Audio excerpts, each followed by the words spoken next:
Welcome to a Healing Peace podcast. I'm your host, Kimir Baker, the CEO founder of J Intelligence Networks. That's J Intel. Our podcast is your go-to source for empowerment and holistic well-being. Each episode is dedicated to nurturing a positive mindset, offering strategies to heal and transform the whole person. Join us on this journey to find balance, resilience, and true inner peace. Welcome home. I'm so happy that you joined us. Healing Peace and J Intel. We always enjoy seeing others have their aha moments. Yes, y'all, we are in the renewed mindset, the transformation train, and I'm okay to be myself understanding business. You know what I'm about to say. Subscribe to our channel on whatever music device you're listening to us on. Do not forget to leave us a review and tell others about us. This small act blesses others with this inspiring and uplifting content. All right, now, back to the show. Question for you. Have you ever done something extraordinary? I'm going to shout out to my moms. You ladies first. You did something extraordinary by giving birth. You may be thinking, that is not extraordinary. Right. And I'm going to say that I've seen it happen, and yes, it is extraordinary. I want to add the way that you sacrifice without hesitation for the betterment of your family is extraordinary. Okay? For those who are not moms, perhaps your extraordinary includes your financial abilities or your ability to overcome challenges as you pursue your dreams. We all know sometimes when life gives us lemons, we have to make lemonade. Yes, we do. Before I share my extraordinary experience, I want to define extraordinary to make sure that we are all on the same page. Extraordinary means going beyond what is usual, regular, or customary. After I state this, you're probably remembering other situations where you exemplified being extraordinary. Okay, back to me. Well, in my youth, perhaps I was 13. The actual age is a bit foggy, but the experience is all factual. Anyways, I was home with my siblings, and over some time, we noticed the roof leaking. Several days went by with a drip, drip, drip. It was annoying. During that period, my mother was doing the single parent hustling. Due to her work schedule, the roof was another issue to add to the abundant list of things to do. So, in my brilliance, I figured that I could help my family out. I was resourceful. Thus, I decided I was going to go repair the roof. I saw the hustle that my mom was doing, but we were also tired of that drip, drip, drip. I figured that all I needed to do was get on the roof and just hammer down the shingles. I also reasoned that getting on the roof would not be a problem. Why? Because we lived in a one-story or one-floor house. I said, I'm going to go up there, I'm going to hammer down the shingles, and then, of course, I'll have saved the day. I got my plan together. I asked my brother and sister to hold the ladder while I climbed on the roof to fix it. Once I got up there, I realized the problem. I assumed that the shingle in question would be obvious. Nope, that was not the case. I could not locate the part of the roof that needed to get nailed down. So I'm looking, and I'm looking. Then I realized that it was hopeless. The weak shingle was hidden in plain sight. Yes, we needed a professional. I was so disappointed because I really wanted to save the day. Dun-dun-dun-dun. Okay. Anyways, I turned around and my say of the day persona was in trouble. For some odd reason, even though I made it on the roof, I became terrified to get myself on down. I was so afraid to climb down the ladder.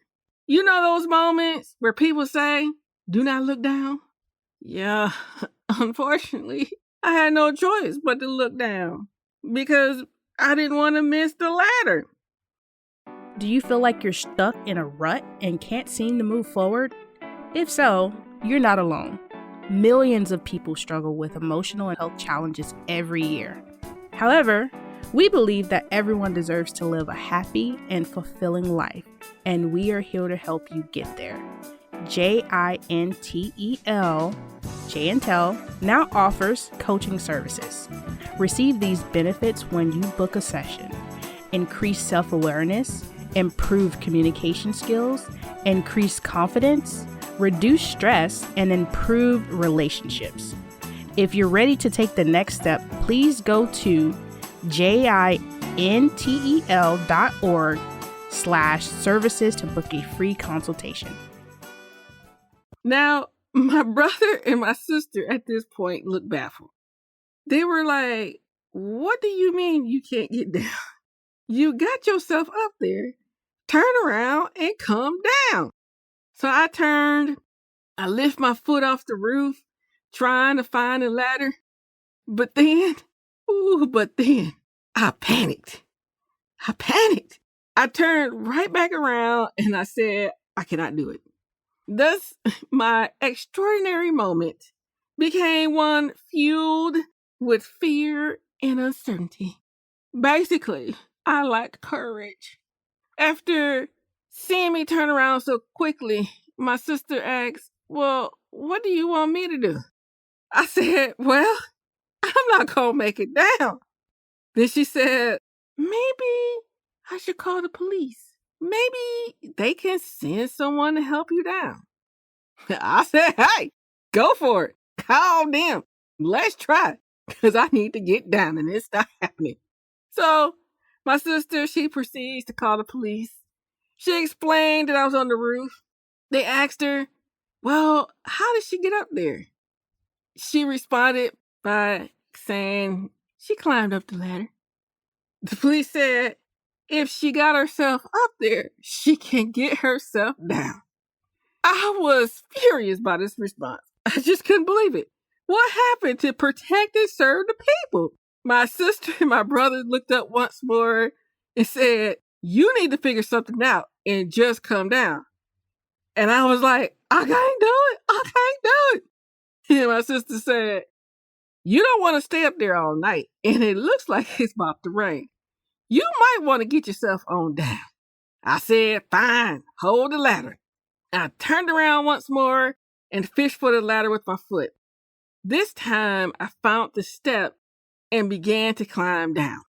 Once I got back on solid ground, I stated I will never, ever do that again. No, I won't.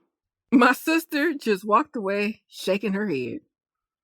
In the midst of all of that, I still did not fix the roof. And of course, it was about to rain. Why am I sharing this? I believe we all have moments where we want to do the extraordinary, that we are focused on that extraordinary task, but then fear takes over. And since I love talking about God, you know how I do, we talk about Him. I want us to look at, or I'm going to go through a portion of the Bible. In Deuteronomy 31, Moses steps down from leading the Israelites. He led them for 40 years, and now it was his time to finally die. Knowing that Moses was about to die, God raised Joshua, raised him on up to lead his people to the promised land. In Deuteronomy 31, Moses reveals to the Israelites his impending death and commissions Joshua as the Israelites' new leader. He tells him, beginning in verse 7, "Be strong and courageous, for you shall go with this people into the land that the Lord has sworn to your fathers to give them. And you shall put them in possession of it. It is the Lord who goes before you. He will be with you. He will not leave you or forsake you. Do not fear or be dismayed." Joshua had a big task set before him. The task was to lead God's people to the promised land by conquering the people that were already there. They got to conquer them and take their land. Why? It was their inheritance. Now, as I share this story, I know it pales into comparison of my experiences on the roof. Yeah, I was not leading people or conquering the land. I merely was trying to conquer those shingles on the roof.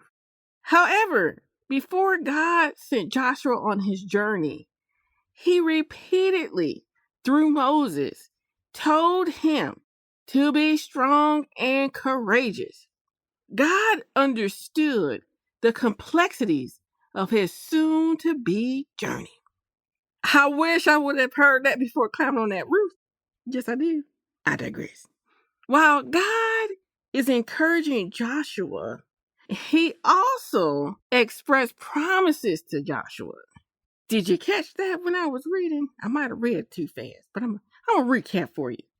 What are God's promises when we venture out into the extraordinary? God promises that A, he goes before us, B, he will be with us, and C, he will never leave or forsake us on the journey. These characteristics of God still apply to us today when we are faced with challenges, doing or being the extraordinary. God, yes, he is completely different than my roof experience, where we call for help, but no one will help me.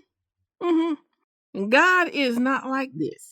Not only can we call on him for help, but he leads us through the experience. He will never leave us, and he does not give up on us. What incredible promises. Because God being God, he calls us to not fear. Again, unlike my Ruth experience, that is Ruth experience, there you go, very much.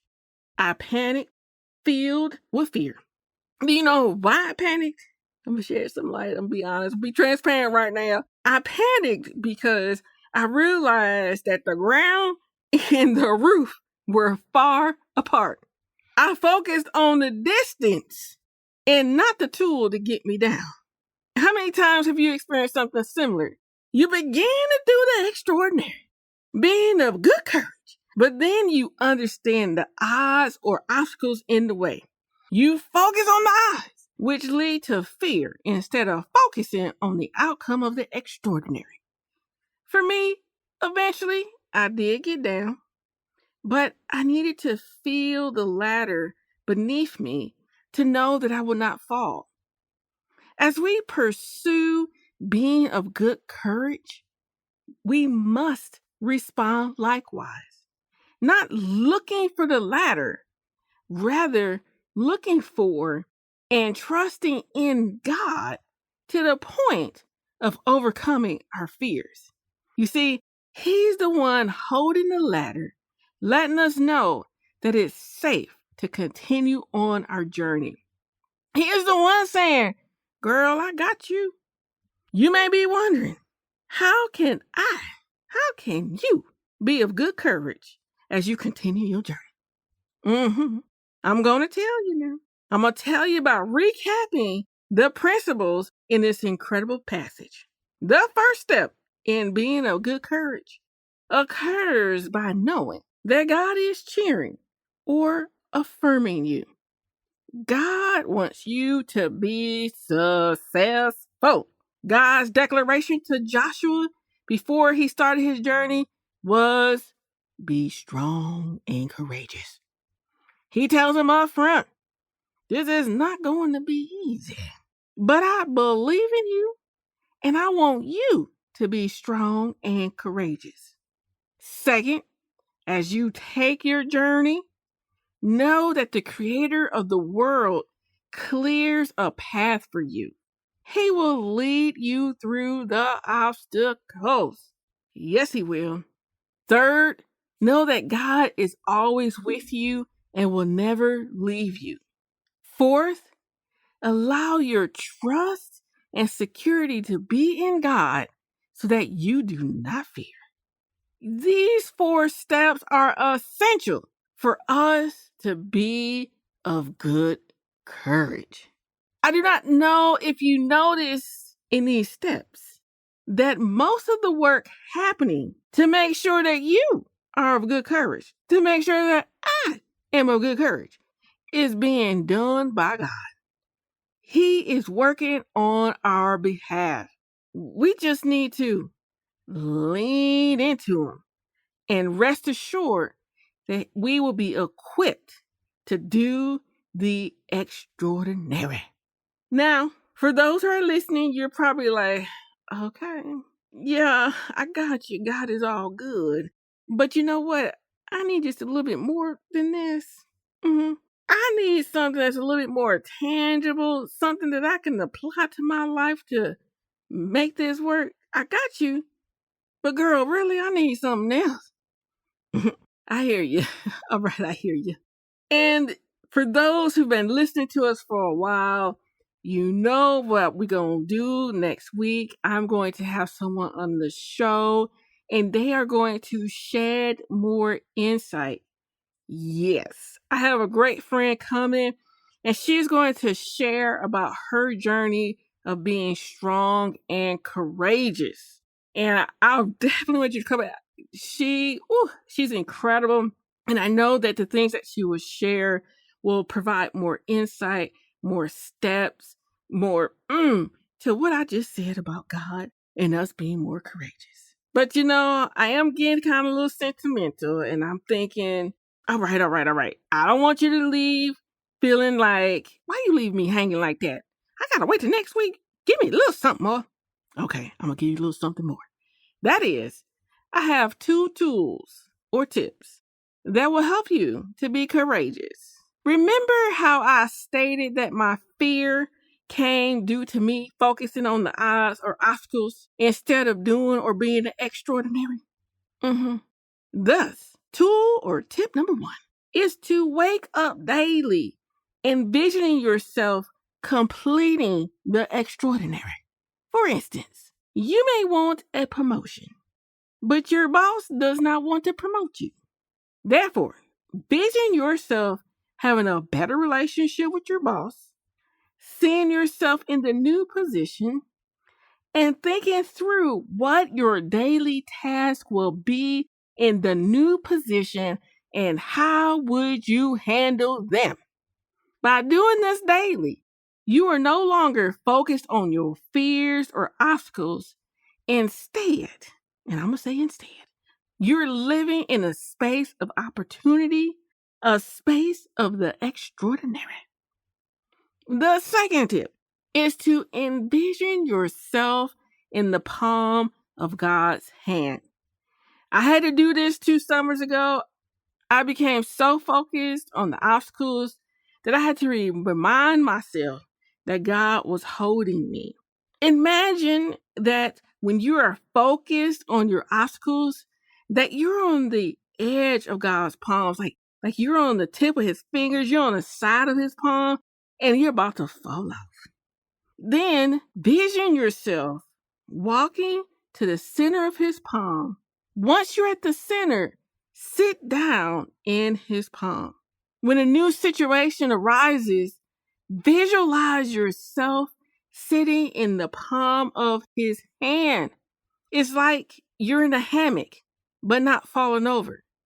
To not fall in a hammock, you must center your body mass. You are doing the same by centering your body mass in the palm of God's hand. And why sitting? A, you're more centered, and B, you're less likely to be running off and falling off his palm. Just sit down. Now, normally I do not give out my tips until our infamous Tools and Tips show. However, I truly want to inspire you to be of good courage. Come back next week. We have an electrifying interview. You don't want to miss this interview because we're going to dig deeper into being strong and courageous.